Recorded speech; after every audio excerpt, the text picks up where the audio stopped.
Good afternoon, I'm George Cooke.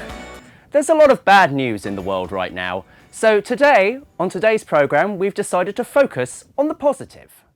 Coming up on today's show, a reopened play park, dancing in heels for Women's History Month, and a live interview with a space expert. But first, hundreds of buses pass through Norwich city centre every hour, all producing a considerable amount of pollution. In an attempt to combat this, First Bus and the Department of Transport have put up funding for 70 new zero-emission buses. Owen Preston has more.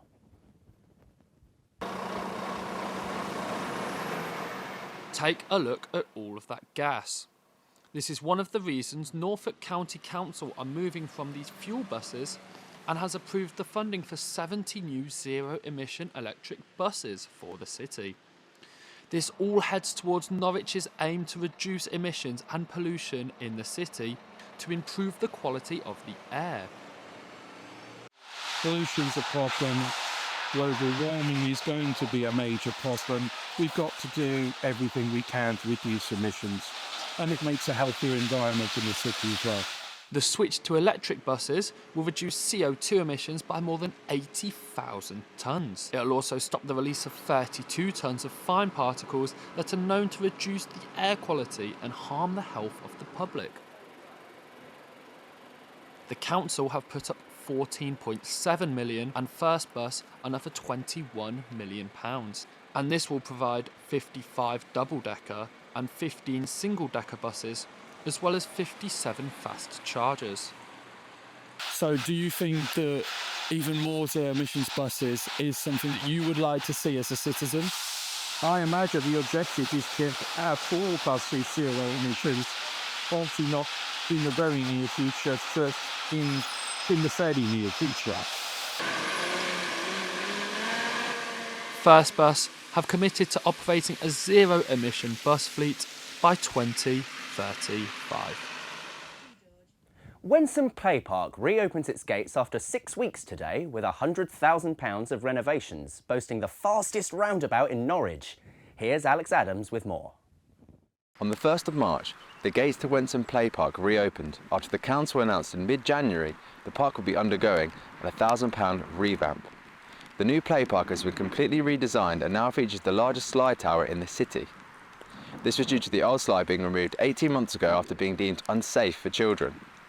The play area now has a rope swing, multi-unit climbing frame and spinning seats. It's a real jewel of a park, and I think it's sort of not had a lot of attention for many years, and we really want to sort of enhance what it's got, because there are possibilities. I mean, paddleboarding, for example, and then we've got a lovely river edge. We might look at doing something, you know, in cooperation with somebody else to do that, and just making it a place where, you know, more people come for that riverside sort of experience, but not having to leave the city. Been really positive, really positive. We had a press release that went out. We've had lots of positive comments about that, and each time I come to the park, this is the first day I've been where it's not actually being used due to the weather, but it has been really, really busy, and lots of families are saying it's fantastic, you know, the kinds of equipment that we've put in. Plans to further develop the area have already been put in place, adding in new basket swings and flat roundabouts to help with inclusivity for children with disabilities, while also spending £20,000 on a new cafe for the park. Alex Adams, UEAJournalism. Norwich City Council have today decided the statues in the city centre commemorating local historical figure Thomas Brown will be removed and placed into storage. You'll have seen the statues, including an eye and a brain, at Hay Hill. This comes as new plans have been put forward to create a greener, more accessible space. Finn Brown has more. Statues has been a familiar sight to all in Norwich for the last decade and a half, but as of today it has been revealed by the City Council that these sculptures in Hay Hill will be removed and placed into storage. The homage to author and physician Thomas Brown is set to be relocated to make space for a new square with fresh seating. Marianne Catling is opposed to the changes and shared with me her reasons why. It's a completely site-specific piece of work, and the idea was to create a room, a salon for the city, a place where people could sit and rest and think about things and ponder the world in the way that he would have done in his lifetime. People sit on them, they interact with them, children play on them, they do exactly what they were intended to do, and there is no better place for them. The new changes are set to cost £3.2 million in taxpayers' money. So I asked Chair Councillor Keith Driver whether he felt this was the best way to spend the money. So that's taxpayers' money. Taxpayers' money. Do you think it's a good use of money, given the times that we're in at the moment? Well, this comes from central government, so it's not local money, if you know what I mean. So they got the money there to be spent on these infrastructures in the country. If we don't apply for them, that money will be spent somewhere else. Whatever you do, people will say it's waste money. Yeah. Whatever you want to try and do. We don't yet know exactly what this big budget will create, but one thing is for sure, expectations will be very high for the city's new centrepiece. Finn Brown reporting. Coming up later in the programme, we'll be talking all about the superstitions of a full moon and hearing from an expert astronomer. But first, did you know that this month is Women's National History Month? It has been declared as an annual month since 1987, celebrating the contributions of women and their achievements in history and society. Keris explains more. Everywhere across the UK, people have been celebrating, like the National Gallery, who are hosting an online live tour for members led by Fiona Addleton on March 13th. She will provide a tour of the gallery exploring paintings that represent women. In Norwich, places are also getting involved, including the University of East Anglia, which is running a load of free events. Today, a sex and consent workshop has just finished and gave people a chance to talk about sex and consent in a safe space. Earlier, there was a women-only housing social, which took place for women who only feel comfortable living with other women, which is an opportunity for them to meet housemates in a relaxed atmosphere. And going on right now is the Women's Circle and includes getting into a sacred circle, as this is an ancient form of interaction. This symbolises that everyone is equal. And going on tonight, for those of us who feel flexible enough, is a This Girl Can pole fitna taster session. And the university will also offer women's only gym hours at Sports Park. Evie Drennan, Activities and Opportunities Organiser at the University of East Anglia, tells us more. It's just sort of like a safe space. I think the gym for females is sort of like a taboo subject sometimes. Like people can be intimidated, like not necessarily by other people meaning to, but the gym can just be quite a scary place. So having that space where it's like a female only space, again, it's like a social thing. Like even if you're not a sporty or a gym individual, like it's a chance to just go and have some fun and meet some new people. So it's really exciting that we're able to like roll it out throughout the whole month and hopefully continue it afterwards. This comes off of research by Sport England, which suggested that many women avoided taking part in sport because of a fear of how others would judge them for it, whether by how they looked, their ability, or whether they might be expected to prioritise their time elsewhere. Now, why do we need Women's National History Month? Well, supporters say it raises awareness and empowers women by highlighting all sacrifices, contributions and achievements of women, whilst also celebrating women's lives. Keris there. Following on from Women's History Month, yesterday was International Women's Day, and it's been celebrated by the UEA's Dance Club.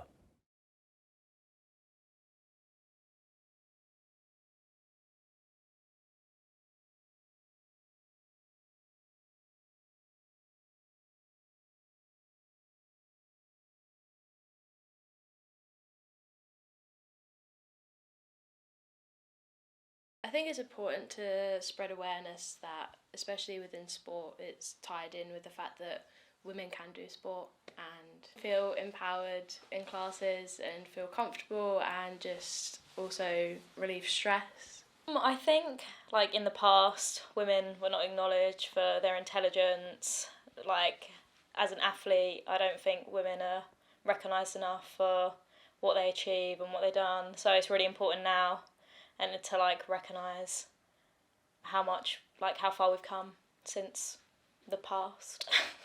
I think everyone can see from videos and stuff, like, there's something about dancing in heels is like it's just the vibe that we try and bring to classes, and like being confident. Obviously girls wear heels just on a daily basis or whatever, but like actually dancing in them, it's just like a different type of energy.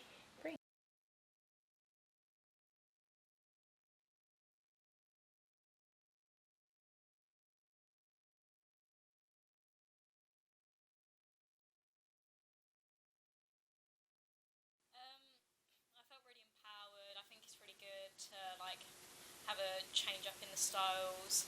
I think heels is really good for like, for example, this girl can workshop, because we don't always do it, but it's a good opportunity for women to like come and like maybe try a new thing and like feel empowered, do something a bit more different, feel a bit sexy, and yeah, I think everybody enjoyed it, and it's a good way to like mingle and like see friends and all that good stuff. And now, if you looked up into the night sky earlier this week, you probably saw something very bright. It wasn't the sun, it was actually the moon. There are many superstitions about a full moon, from effects on behaviour to making monsters. Our reporter, Paris Mabon-Hume, explains more. This week was the only full moon of March and the final full moon of winter, and so many of you sent in some amazing pictures of it. You could even see the moon during the day. Now this is a picture I took at Norwich Cathedral. Here's what it looks like over near Swaffham, and this is what the full moon looked like all the way in Thailand. Now all of these photos were taken on mobile phones, so the moon just looks like a bright ball of light. But when a professional camera is used, the full moon looks a little something like this. Have you heard that a full moon makes people crazy, causes children to be hyper and misbehave, and can even transform people into these? We even have the word lunatic from the moon, because it comes from the Roman goddess of the moon, Luna. Back in 18th century England, murderers could get a lighter sentence for crimes committed under a full moon on grounds of lunacy. A study by the Children's Hospital of Eastern Ontario Research Institute in Canada found that kids do sleep less during a full moon. Well, to tell us more about the moon, I'm joined by broadcaster and space expert Mark Thompson. Hello, Mark. Hello there, how are you doing? I'm all right, how are you? Excellent, thank you. Well, tell us a little bit more about why the moon looks so big right now. Yeah, well, the moon goes around the Earth and it follows a path which is elliptical, which means that it's sometimes as closest to the Earth and sometimes a little bit further away. But generally, when we get this different size of the moon, sometimes a little bit closer and sometimes further away, the actual apparent size isn't really all that obvious. But what's more obvious quite often is how big it looks in the sky, which is just down to an optical illusion. So if many people I'm sure are familiar with seeing a full moon rise low in the sky over in the east, and quite often it looks an awful lot bigger. And that's just an illusion, because when you look at the moon, your eyes are used to seeing things on the horizon as being a long way away from us. So your eyes are saying it's the normal size that it always is, but your brain is saying, well, actually, things on the horizon are always further away. So if it looks the same as it normally does, it must therefore be bigger. So it's your brain tricking your eyes to think that actually it's big, that's looking larger than it really is. And that's called the Ponzo illusion. And there are some wonderful images on the web that show the Ponzo illusion. There's a great image of some elephants on a high street showing the effect of perspective. And they really do display how the eye can be tricked into seeing things appear larger than they really are. Now, the moon is surprisingly important for life on Earth. Can you tell us a little bit more about how the moon controls the tides? Absolutely. So everything in the universe has got gravity. Anything that's got mass is made up of material has got gravity. And it's the gravity of the moon pulling on the Earth, which makes the Earth bulge a little bit. And that bulge is what we're familiar with as the tides. Now, as the Earth spins, then that bulge generally points roughly in the direction of the moon. And so every 24 hours, we actually get 2 high tides. And it's that tidal system that is quite a driving force around the ecosystems around the tidal areas of the oceans and seas around the world. And hopefully we've encouraged people at home to take a look up into the sky. If they do take a look and take up a bit of stargazing, what else can they expect to see? Well, do you know what? There's loads of stuff that you can see in the sky. You don't need telescopes and binoculars to really appreciate the wonders of the universe. But one thing you can see over in the west at the moment, just after sunset, when the skies start to go nicely dark, you can see two really bright objects. Brightest one is the planet Venus, and the slightly fainter one is the planet Jupiter. You don't need any telescopes, but if you have got telescopes, then you can look at them. Even a bird watching telescope, you can nicely see some of the moons orbiting around Jupiter just from your own back garden. So lots to see. We just need some clear skies to be able to see it. And I hear you've set up a new foundation called Stargazing for Beginners. Can you tell us a little bit about that? Yeah, absolutely. So lots of people want to learn more about the universe, and of course there are lots of books out there. But you really need sort of somebody to lead you through the complexities, not just of what's in the universe, but also how to do astronomy. So I've set up an online stargazing course called Stargazing for Beginners, and it takes people on a journey from learning about the planets, the stars, the moon, also to choosing telescopes and how to use them. So it's there everything you need to know to get started in stargazing. Mark Thompson, thank you very much. On to our next story. When you think of ways to support the well-being of elderly people and children with special educational needs, guinea pigs might not be the first things that spring to mind. But Cavies and Cakes in Fakenham is running sessions with furry friends to do exactly that, and they've been visiting care homes for 10 years now. In 2020, guinea pigs. With the masses, you can find an interview with its owner, as well as more good news on UEAJournalism.com. That's all for now. We hope that you enjoyed today's programme and it's made you feel a little brighter. Bye-bye. Thank you very much for watching.